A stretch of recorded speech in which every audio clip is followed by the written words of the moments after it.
연결해서 생각하시면 돼요. 이 강에서 사회문화 현상의 연구 방법, 탐구 방법 배우셨죠? 거기 뭐가 있었어? 양적 연구랑 질적 연구가 있었습니다. 양적 연구하고 질적 연구를 할 때 경험적 자료를 수집하는 자료 수집의 과정이 있었어요. 둘 다. 보면 양적 연구랑 질적 연구에서 주로 선호하는 자료 수집 방법이 달랐죠. 그래서 이제 3강에는 그 자료 수집 방법에 대한 구체적인 얘기가 나온다고 보시면 되겠어요.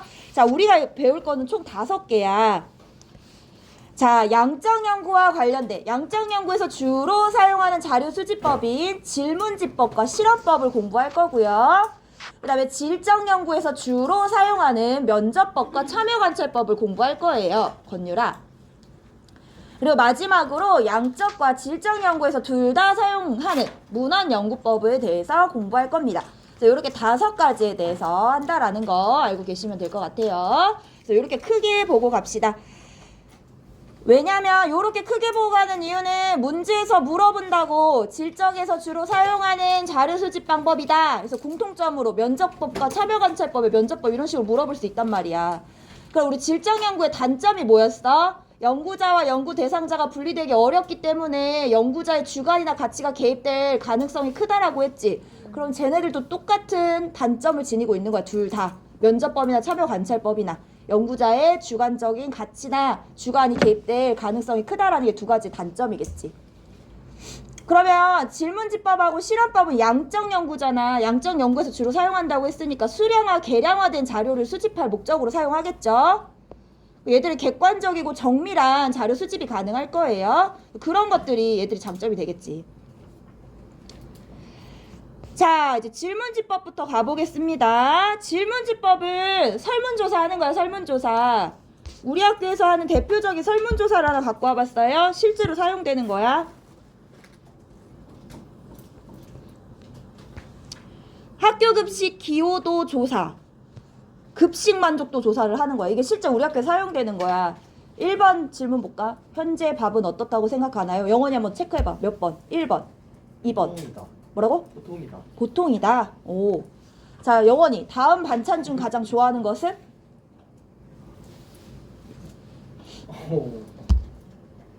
저 기타. 기타. 오. 근데 저 중에 없는 사람도 있을 수 있지 않아?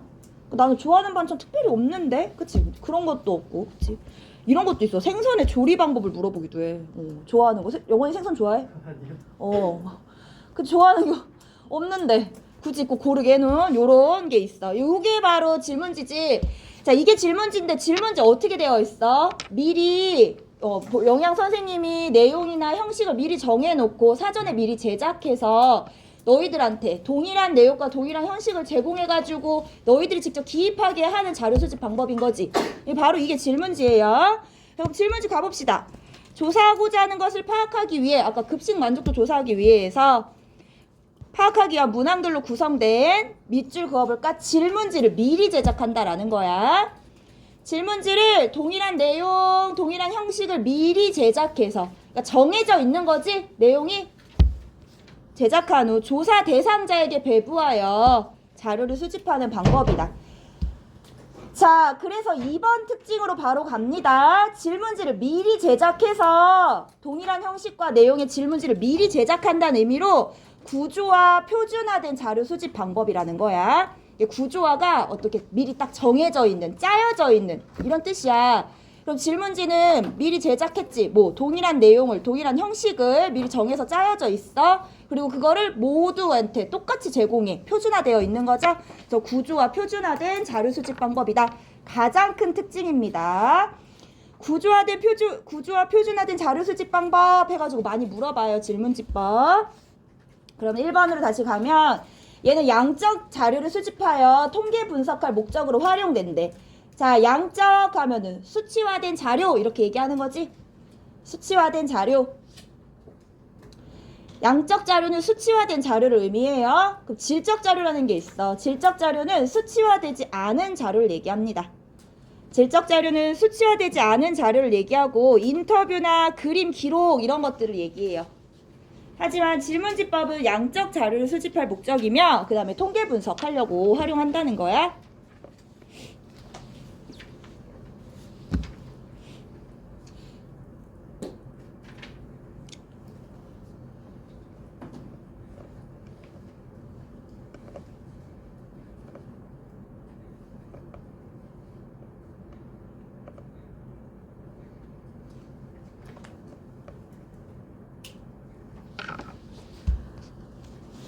분석한다는 게 이런 내용이지. 아직 안 적었으면 기다릴게.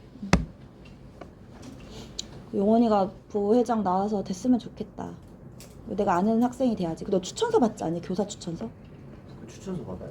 교사 추천 이렇게 교사가 이렇게 이름 써주고 뭐 이거 안 받았어? 5인 이상? 안 받았어. 나한테 안 왔더라? 굳이 나한테까지 올 필요가 없었다 이런 건가? 나는 다 제가 그거 마지막 신청 날 했는데 가능하다. 그때 학교에 못 와가지고 경기 때문에. 그래서 그치. 자, 통계 분석한다라는 게 이제 보여주면 작년에 서울시장 보궐선거 있었던 거 알아요? 박원순 시장이 그렇게 되면서 이제 보궐선거가 있었는데 이제 통계 분석하는 게 거기서 이제 여론조사를 했었단 말이야. 이런 식으로 이제 통계 분석하는 거지. 박영선이랑 안철수랑 붙었을 때 이제 그랬을 때 요게 퍼센테이지 보면 연령대로 나눠가지고 보면 요 60세 이상 여기 보면 60세 이상은 지금 안철수를 많이 지지하네. 박영선은 그 30.4% 요 정도고. 그다음에 여기 보면 또 지역별로 나눠서 서울시에 있는 여러 지역으로 나누어서 또 이렇게 통계 분석했어. 여론조사를. 그 지지도를.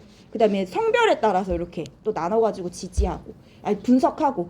이거 보면 봐봐. 성별에서 남성하고 여성은 박영선하고 안철수 중에 누구를 지지해? 비교 분석 가능하지. 집단 간의 비교 분석이 용이하죠? 이렇게 비교 분석할 수 있는 게 질문지법이에요. 그래서 통계 분석도 가능하다라는 거. 그래서 이렇게 보시면 되겠어. 결국에 누가 됐지? 그치. 여기 아무도 없어. 내가 가져온 것 중에 똥손이었어. 그 여러 후보가 있었는데 그 오세훈을 빼고 나는 박영선하고 안철수 중에 누가 됐으면 좋겠다라는 마음으로 갖고 왔는데 이렇게 돼버렸어. 나의 정치적인 성향이 들어가 버렸네. 자, 그래서 이렇게 얘기했고 3번 볼게요. 관심을 두고 있는 대상을 모두 조사하는 경우도 있지만 모집단에서 표본을 추출하여 표본 조사를 수행하는 경우가 일반적이다 이렇게 얘기했어요. 우리 모집단하고 표본 얘기했었습니다. 지난 시간에.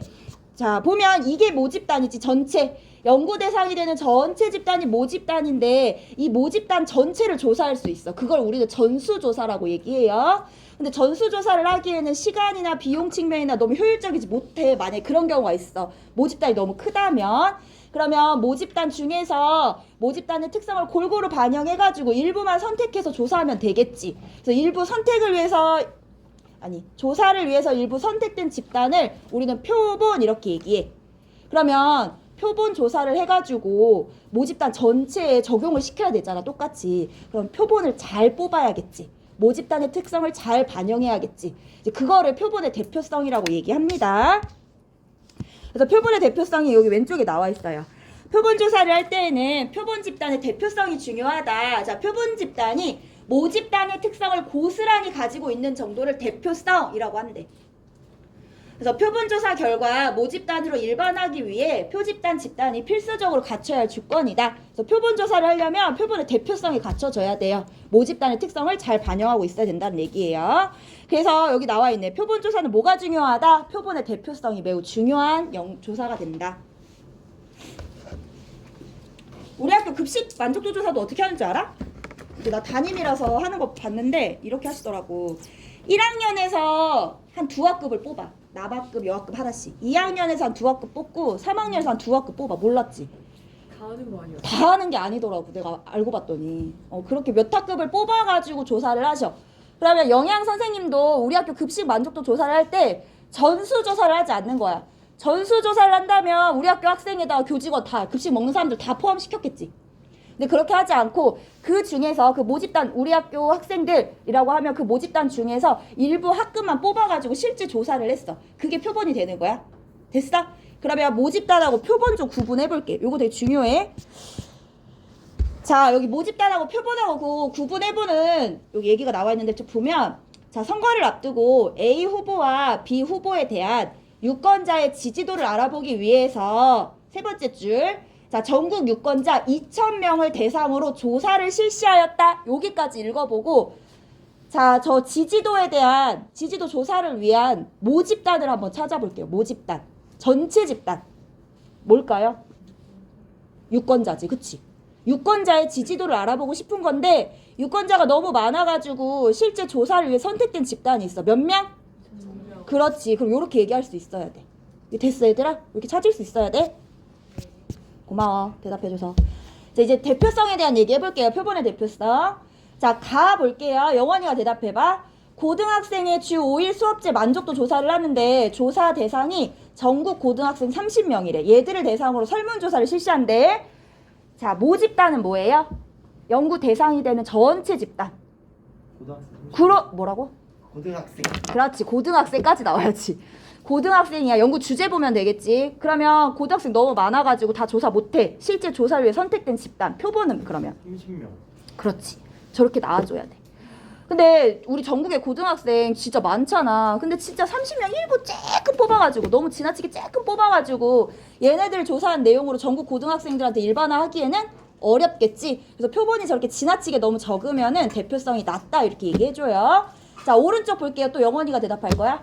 자전거 이용이 성인의 건강에 미치는 효과인데 조사 대상은 20, 30대의 건강한 남성 1000명을 대상으로 건강검진하고 출퇴근시킨 다음에 그 다음에 건강검진을 다시 했대. 자, 모집단 찾아봐. 건강한 남성. 뭐라고? 건강한 남성. 나가. 씨, 저 이제 주제 보고 얘기해봐, 주제. 성인. 그렇지. 성인이 얘들아 모집단인 거야. 성인을 대상으로 연구하고 싶은 거야. 근데 우리나라에 성인이 너무 많으니까 실제 조사를 위해 선택된 집단은 영원아?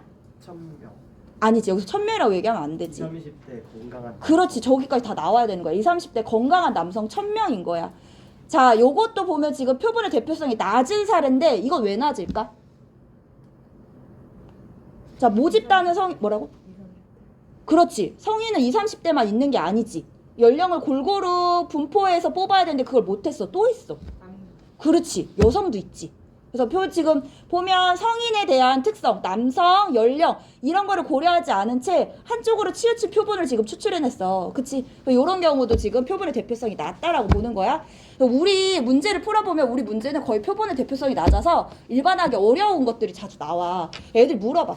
선생님 그럼 도대체 표본의 대표성이 높은 사례는 언제인 거예요? 이렇게 한번 물어보더라고.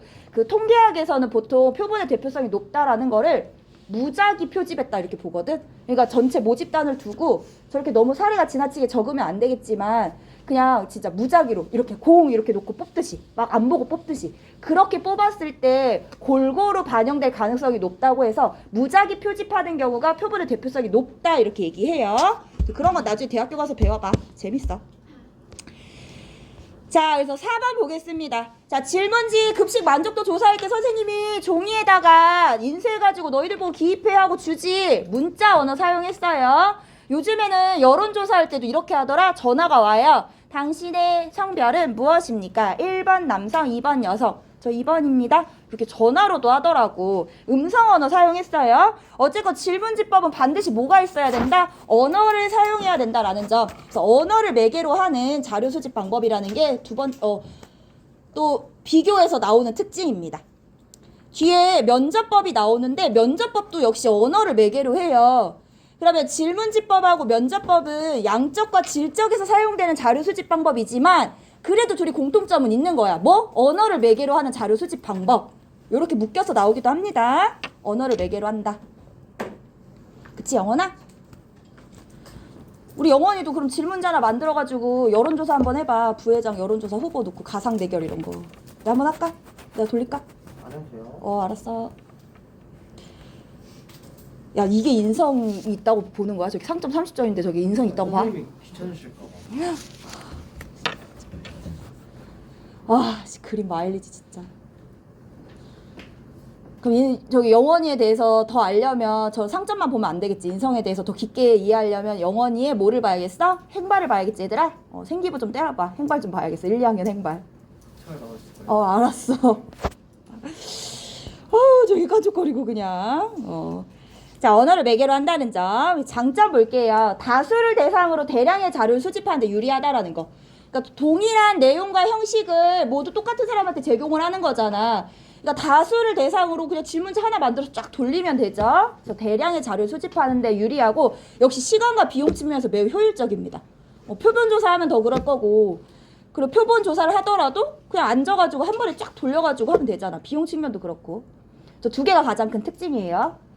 그리고 분석 기준이 명확하다. 아까 성별, 지역별, 그치? 그다음에 연령별 이런 식으로 통계 처리가 용이하여 아까 여론조사 통계 처리한 거 봤어요? 비교 분석 연구에 적합하다. 남성, 성별에서 남성과 여성의 지지도 구분할 수 있지. 우리가 비교 분석할 수 있지.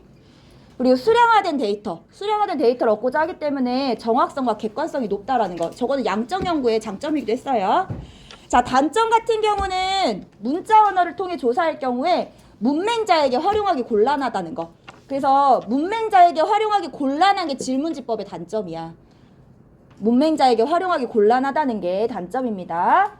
그다음에 회수율, 응답률이 낮게 나타난다. 우리 급식 만족도 조사 선생님이 뿌려놓고 내일 가져와 그러면 가져올 애들 적잖아. 그런 얘기 생각하면 되고 무성의한 응답, 악의적인 응답 가능성을 배제할 수 없다. 자, 급식 만족도 조사할 게 쫙 뿌려놓으면 애들 귀찮아서 그냥 3번 다 찍지. 그런 애들 무성의한 응답. 영원이처럼 영양 선생님에 대한 뭔가 막 나쁜 마음이 있어. 영양 선생님이 지난번에 나를 뭐라고 했어? 아이씨, 그걸 다 이제 불만족. 막 이렇게 체크하면 안 되겠지. 그러면은 현상에 대한 왜곡이 나타날 수 있겠죠. 네, 마지막 나와 있네. 표본의 대표성이 낮을 경우 조사 결과를 일반화하기 곤란하다라는 거. 요렇게 보시면 되겠어요. 자, 질문지 작성 시 유의사항입니다. 요거 예전에는 많이 물어봤어. 최근에도 한번 물어봤거든. 그래서 요거 잘못된 사례를 보면서 유의점 한번 볼게요. 자, 먼저 첫 번째입니다. 첫 번째. 당신의 하루 수면 시간은 얼마나 됩니까? 이렇게 물어봤어요. 1번 6시간 미만, 2번 6시간 이상, 8시간 이하, 3번 8시간 이상. 저는 8시간을 잡니다. 자, 몇 번에 체크할까요? 3번도 되잖아, 3번. 그치? 얘는 지금 보면 8시간은 2번에도 체크하고 3번에도 체크할 수 있어. 이거 뭐가 잘못된 거냐면 선택지에서 중복된 내용이 발생한 거야. 그래서 응답 선택지에는 중복된 내용이 없어야 합니다. 이걸 뭐라고 얘기하냐면 상호 배타적이다 이렇게 얘기해요. 중복된 내용이 없다라는 걸 상호 배타적이다 이렇게 표현해. 상호 배타적이라는 게 서로 배타, 겹치는 게 없다라는 뜻이지? 그래서 질문 선택지는 저렇게 상호 배타적으로 구성되어야 돼. 그러면 얘를 이제 예쁘게 바꿔주려면, 잘 바꿔주려면 8시간 미만 이런 식으로 바꿔주면 8시간은 3번 가서 체크해주면 되겠지. 요렇게. 자, 권유리가 한번 2번 질문에 답해봐. 1, 2, 3 중에 네가 체크해보면 돼. 당신의 하루 수면 시간 얼마나 됩니까? 1번 6시간, 2번 7시간, 3번 8시간 이상. 몇 번이야 너는? 뭐라고? 6시간? 영원이는 몇 시간 자 하루에? 저 오늘 3시간 잤어요. 그럼 영원이 어디다 체크하지? 없지. 그치? 이렇게 이건 뭐가 잘못됐어? 응답 가능한 모든 선택지를 제시하지 않은 사례인 거예요. 그래서 질문지를 만들려면 응답 가능한 모든 선택지를 제시해야 합니다. 이거를 선택지에 포괄성이 있어야 한다 이렇게 표현해요. 포괄성 다 선택지가 모두 선택할 수 있도록 포괄적으로 제시해야 된다는 얘기야. 아까 이것도 마찬가지야. 그 급식 만족도 조사 보면 다음 반찬 중 가장 좋아하는 것은 기타까지 나와 있는 건 좋은데 진짜 좋아하는 반찬이 없는 사람도 있잖아. 7번에 없음 이런 거 만들어 줘야지. 그치? 이건 정확히 이건 지극히 영양 선생님의 입장에서 만들어 놓은 거야. 그 선택자 질문을 기입하는 우리 입장이 아니라 선생님 입장에서 만든 거야. 3번도 그래. 질문. 생선의 조리 방법 중 좋아하는 것은? 뭐 생선 안 좋아하는 사람은 이 질문부터 지금 대답할 수 있어? 없어? 없지. 차라리 그 앞에다가 생선을 좋아하십니까? 예, 아니요, 모르겠다 해놓고서는 예, 이면 저도 3번으로 가서 이렇게 질문 체크할 수 있게 이렇게 해야 되는 거지. 그치? 그래서 작년에 요거를 가지고 각방 가가지고 자, 요거 한번 분석해보고 얘들아 요 유의사항에 비춰서 분석해보고 질문을 유의사항에 맞춰서 다시 만들어보자 이렇게 했어. 그랬더니 언니들이 어떻게 하는 줄 알아? 저 질문을 그러니까 제대로 고쳐보는 게 아니라 자기들이 만들고 싶은 질문을 만들더라고. 예를 들면 가장 뭐 먹고 싶은 음식의 종류는 뭐 1번 한식, 2번 양식, 3번 아시아식. 나 깜짝 아시아식은 뭐야? 뭐 4번 일식 뭐 이런 거 있더라고. 그런 식으로 만들어서 내더라고. 자, 그 다음에 3번 볼게요. 최근 당신의 수면 시간은 얼마나 됩니까? 했어요. 6시간 미만, 6시간 이상, 8시간 미만. 그리고 8시간 이상 이렇게 했어. 지금 얘는 상호 베타성은 갖췄지. 보면 지금 미만으로 여기 바꿔줬잖아. 상호 베타성도 갖췄고 포괄성도 갖췄어요. 그쵸? 3시간은 영원히 이제 1번 체크하면 돼. 근데 여기서 문제가 뭐냐면 이 최근이라는 게 문제야. 최근. 이 최근의 수면 시간을 물어봤는데 이 최근이 도대체 언제냐는 거죠. 최근 일주일을 얘기하는 건지 최근 한 달을 얘기하는 건지 아니면 뭐 어제 오늘 이틀을 얘기하는 건지 최근에 대한 의미가 명확하지 않습니다. 그래서 질문지를 만들 때 어떻게 해야 된다? 질문의 의미가 명확해야 된다 이렇게 나와요.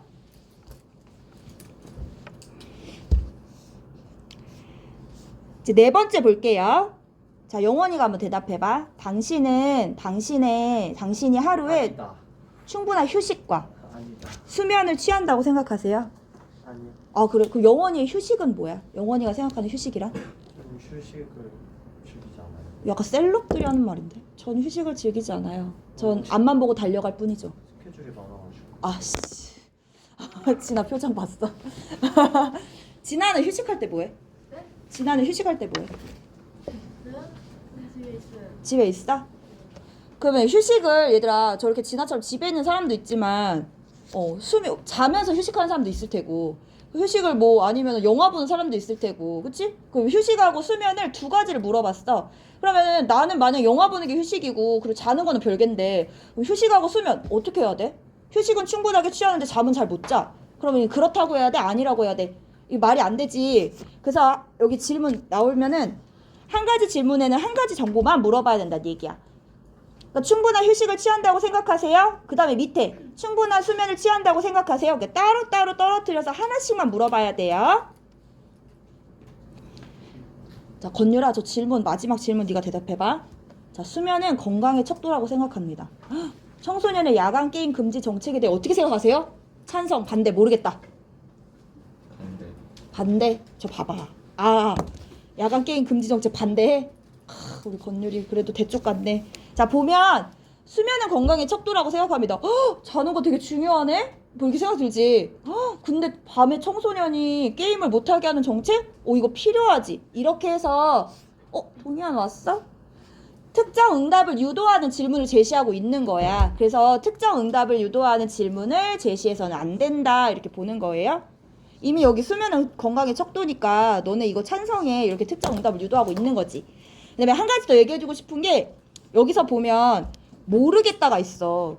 그러니까 나중에 대학교 가서 질문지를 만들 때 저 모르겠다도 넣어줘야지 포괄성이 충족이 되는 거야.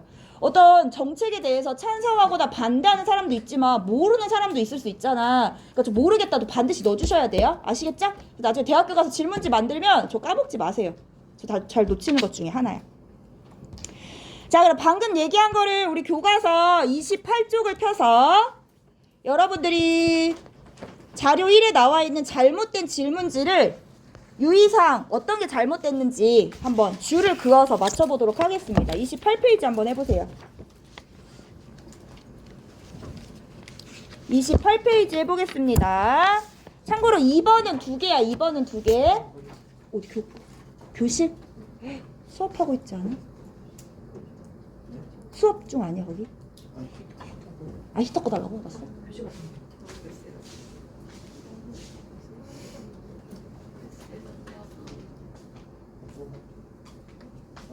야, 영원아, 너 교과서 안 갖고 왔지? 어제 집에서 작업하느라고. 뻥치지 마. 너 인성에 문제 있어 진짜? 아, 야, 상점으로 네 인성을 다 평가할 수 있냐? 진짜. 지금 저에게 상점을 주신 쌤들 지금 모욕하는. 진짜 내가 지금 그런 사람이 된 거야? 대박이다. 아, 대박 쩐다. 동현아 괜찮아? 아프다며. 아파서 지금 슬슬 엎드리는 건가? 책을 왜 안 갖고 왔지? 교실에 안 들렸다 왔어? 왜 교실 안 들렸어? 수업 중이어서? 그거 좀 봐. 아니면 옆에 저기 민교랑 같이 붙어서 보든가. 민교야! 잘 잤어? 옆에 동현이 책 좀 보여줘 붙어서. 교과서 28페이지 한번 그어볼게요. 2번은 2개야. 건율. 건율이 책 왜 안 갖고 왔어? 책 필요한지 몰랐어. 아, 교과서들 갖고 와야 돼. 알았지? 진아 갖고 왔어 교과서? 있네. 오늘 얼큰 칼국수 나오네? 찐만두랑 메론맛 아이스크림? 매운 걸 저기다가 이제 풀라는 얘긴가? 진짜 메로나 나오는 거 아니야? 진짜 메론을 올려주신 건가?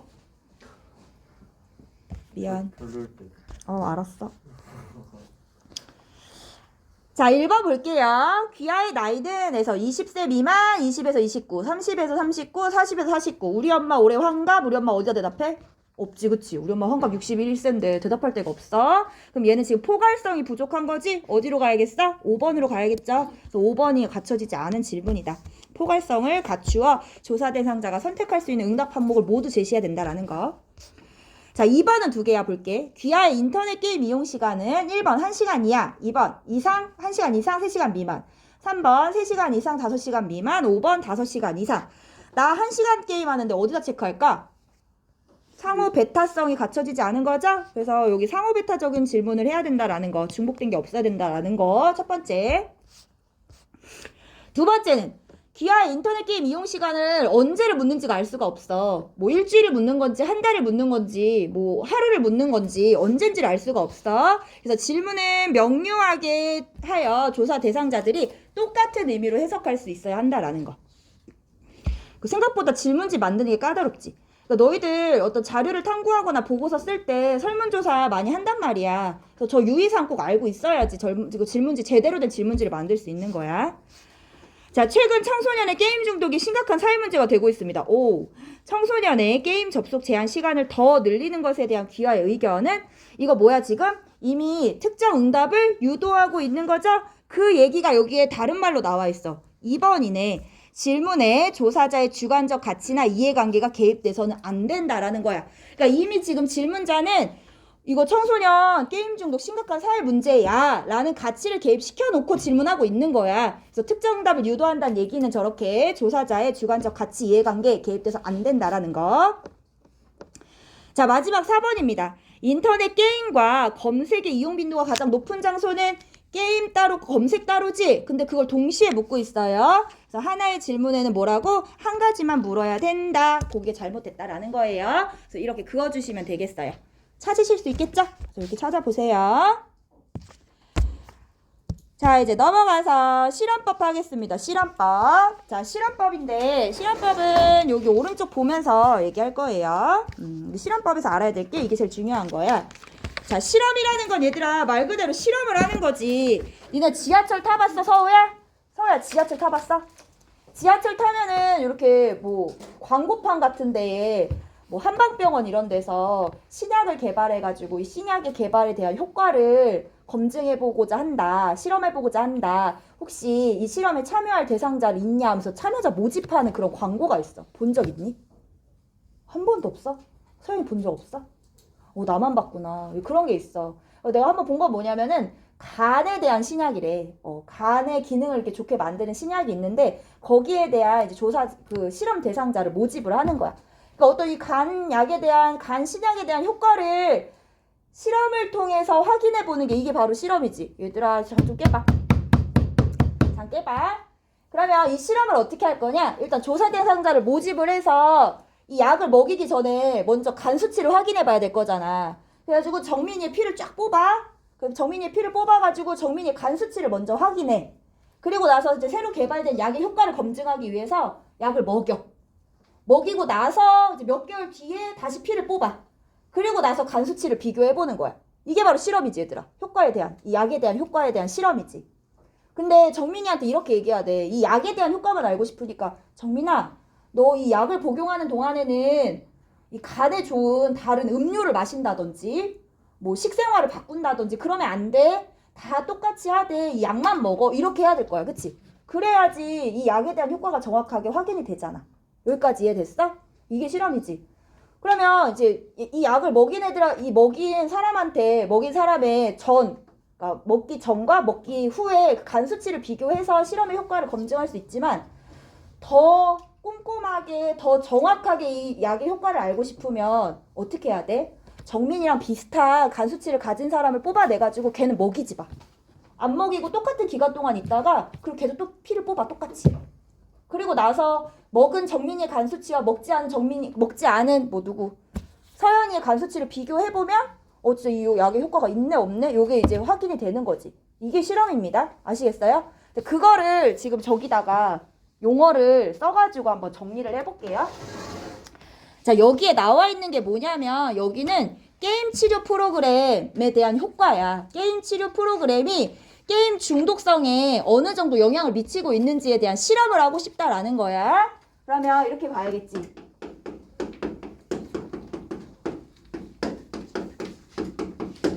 이 실험자가 알고 싶은 거는 게임 중독 치료 프로그램이 게임 중독에 미치는 영향에 대해서 알고 싶은 거야.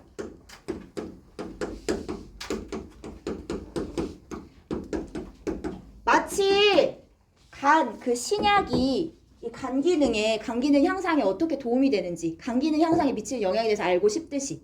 됐어, 여기서? 그럼 봐봐. 이 프로그램이 게임 중독에 미치는 영향을 알고 싶대. 얘가 지금 여기에 영향을 미치는 영향을 알고 싶은 거지. 우리 이거 많이 봤다? 얘가 여기에 영향을 줘. 그러면은 영향을 주는 변이는 우리 뭐라고 했어? 독립변. 그럼 이 치료 프로그램에 영향을 받아서 게임 중독의 정도가 변해. 그럼 얘가 무슨 변이? 종속변이 되는 거야. 결국에 실험법은 이렇게 변인과 변인 간의 관계를 알고 싶어 해. 독립변이는 원인이 되는 변인이고 종속변이는 결과가 되는 변인이잖아. 그래서 인과관계를 파악하기 유리한 자료 수집 방법입니다. 여기까지 됐어요? 여기까지 됐어. 그러면 이제 중독 치료 프로그램 효과 알아볼 거야. 그럼 어떻게 해? 일단 중독자 애들 선정해야겠지. 게임 중독자 집단을 하나 선정합니다.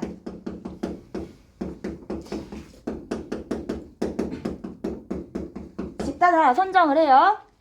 그리고 나서 어떻게 해? 처음에 간약 먹이기 전에 피 뽑아서 간 수치 확인하듯이 얘들도 치료 프로그램 적용하기 전에 게임 중독 정도를 먼저 측정해 봐야겠지? 얘네 도대체 게임 중독 정도가 몇 점 정도야? 하고 측정을 해봐요. 그리고 나서 뭐를 합니까? 이제 프로그램을 적용을 하겠죠? 그래서 게임 중독 치료 프로그램을 적용을 해요.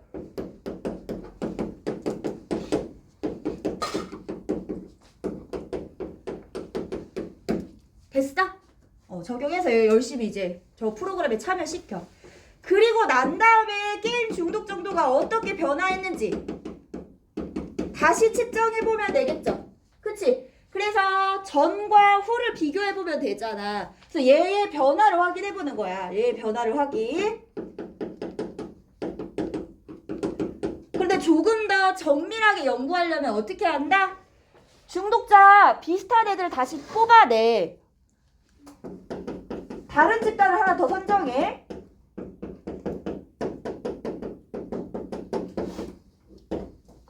얘네들은 A 집단하고 여기 뭐야? 게임 중독 치료 프로그램 적용한 A 집단하고 비슷한 애들이어야겠지. 처음에 뽑아놨더니 얘들은 게임을 한 5시간 하는 애들이야. 근데 얘네들은 B 집단 애들은 한 10시간씩 해. 그러면 이 중독 치료 프로그램에 대한 효과가 정확하게 검증이 안 되잖아. 이것만의 효과로 중독이 줄어든 건지 게임 시간이 달라가지고 미친 영향인 건지 이게 파악이 안 되지. 그래서 얘도 5시간 하는 애들, 얘도 5시간 하는 애들 집단을 비슷하게 구성을 합니다. 여기까지 이해됐어? 자, 비슷하게 구성을 해서 얘들도 중독 검사를 해봐. 그러면 집단 A, B가 만약에 비슷하다면 여기가 점수가 어떻게 나오겠어? 비슷하게 나오겠지. 그치? 우리가 집단을 비슷하게 선정했으면 처음에 게임 중독 정도를 검사했을 때 점수가 비슷하게 나올 거야. 여기서 뭐를 확인할 수 있다? 이 집단에 동질성이 있냐 없냐. 그래서 집단 간의 동질성을 확보할 수 있다 이렇게 보는 거야. 여기서. 됐어. 여기까지 됐어? 그리고 나서 B집단 애들은 아무것도 하지 않지. 그냥 일상생활 똑같이 하고 나서 똑같이 게임 중독 정도를 다시 측정해봅니다. 이렇게 해요. 그리고 나서 얘네들도 여기 두 개의 점수를 확인해. 변화를 확인하고 이 변화와 이 변화 두 개를 비교하는 게 실험법입니다. 그쵸? 여기까지 됐어? 그럼 이제 저 실험법에 나오는 용어들 얘기해 볼게요. 자, 보겠습니다. 지금 게임 중독 정도를 측정을 했어요. 자, 여기서 보면 게임 중독은 종속변이냐 얘들아, 맞아? 맞아. 종속변이냐? 그러면 얘들은 지금 뭐를 했냐면 종속변이를 측정한 거야.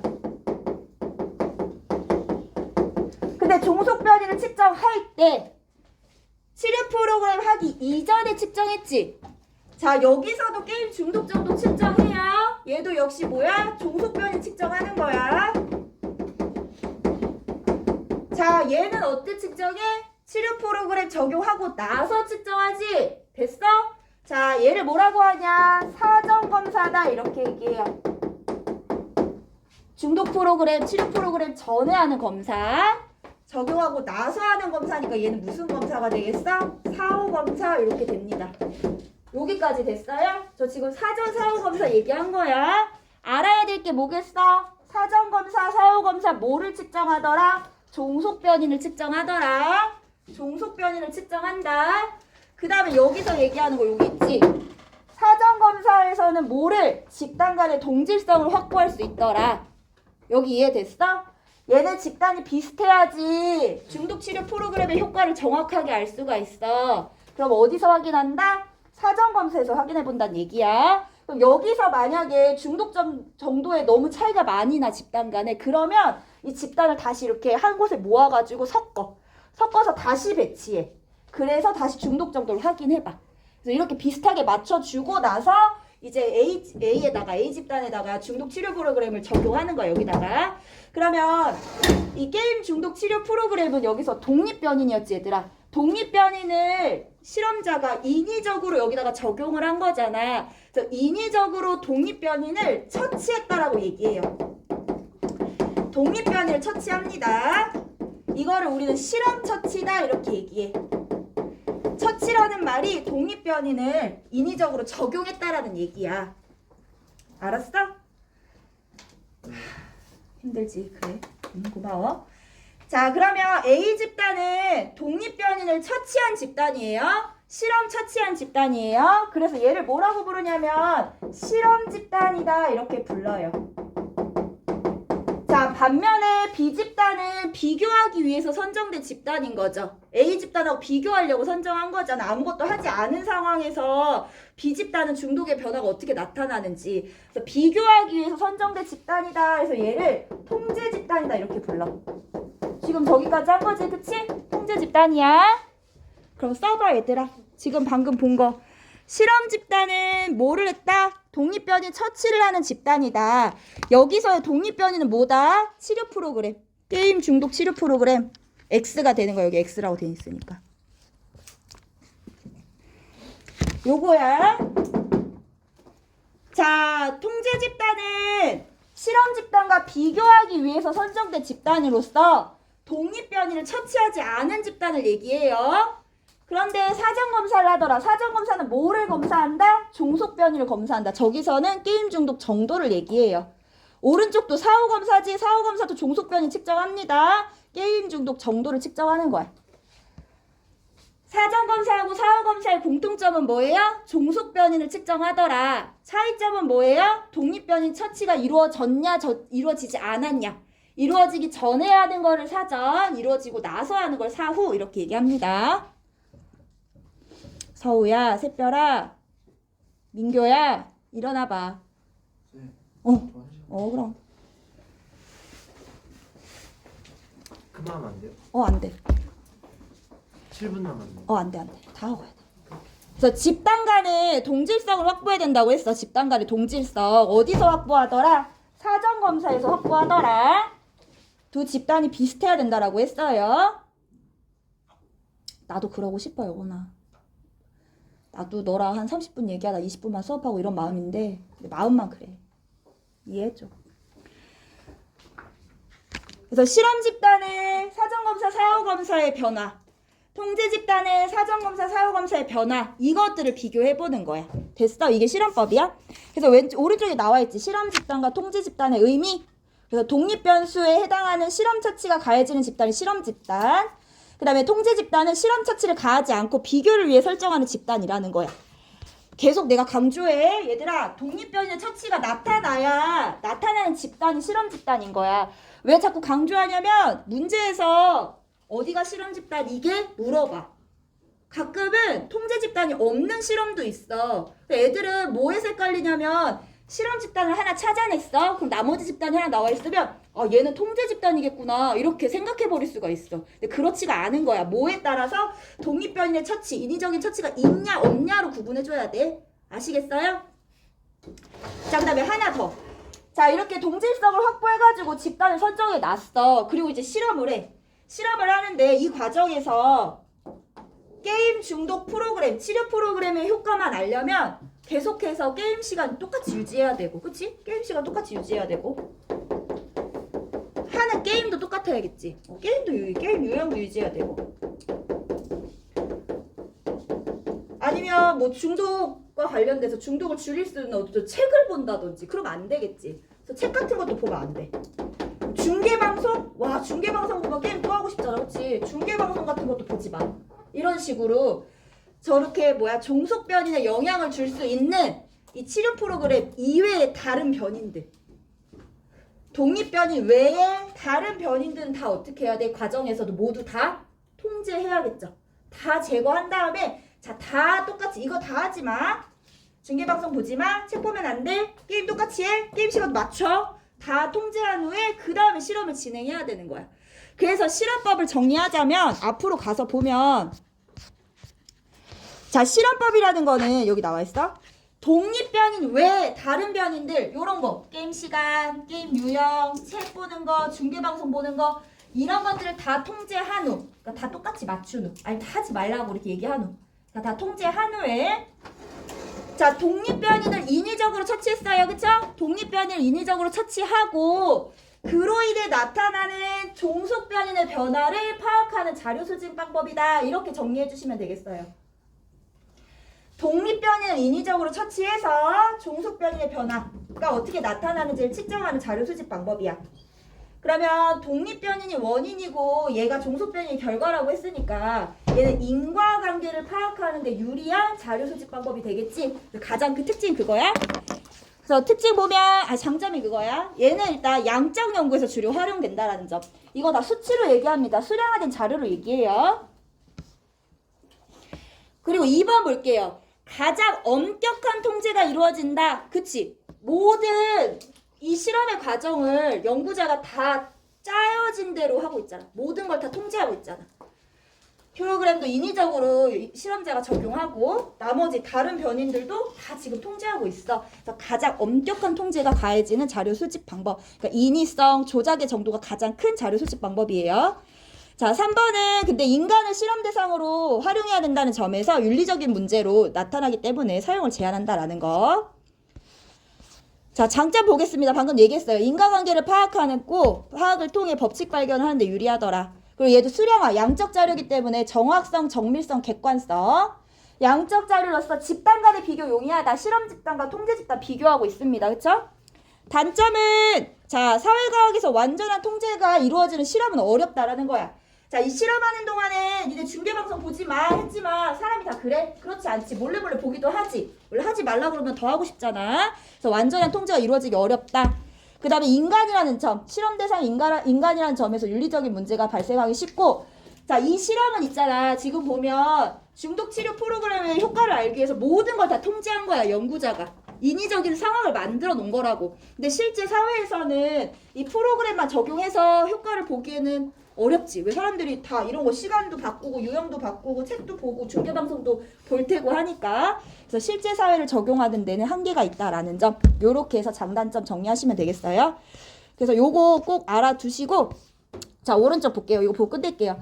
자, 구조화, 비구조화된 자료 수집 방법 이렇게 나와 있습니다. 보시면 지금 사전에 제작된 질문지를 이용하는 질문지법, 그리고 인위적인 구성된 상황에서 처치를 진행하는 실험법 모두 어떻다?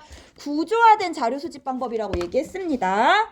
구조화, 미리 다 정해져 있다고. 사전에 짜여져 있는 거잖아. 질문지도 미리 짜여져서 제작돼서 제공되는 거고, 실험법도 실험자가 다 이 상황을 미리 다 조작했고 인위적으로 짜여놨어요. 그래서 구조화된 자료 수집 방법이다. 가장 구조화가 높은 건 실험법하고 만약에 질문지법 비교해보면 누가 더 높을까? 실험법이 더 높겠지. 모든 상황까지 다 통제하고 있잖아. 그래서 구조화 정도는 둘 중에 실험법이 더 높다라는 점. 그다음에 상대적으로 면접법은 구조화된 정도가 약하고 참여관찰법은 가장 비구조화된 형태를 띠고 있다 이렇게 얘기했어요. 그러니까 면접법은 어느 정도 정해져 있다라고 보는 거고 이제 참여관찰법은 정해져 있는 것 자체도 없고 그냥 있는 그대로를 다 관찰하고 있는 거야. 그래서 여기 면접법하고 참여관찰법에 대한 구조화가 낮다는 건 다음 시간에 하면서 설명할게요. 고생했어요.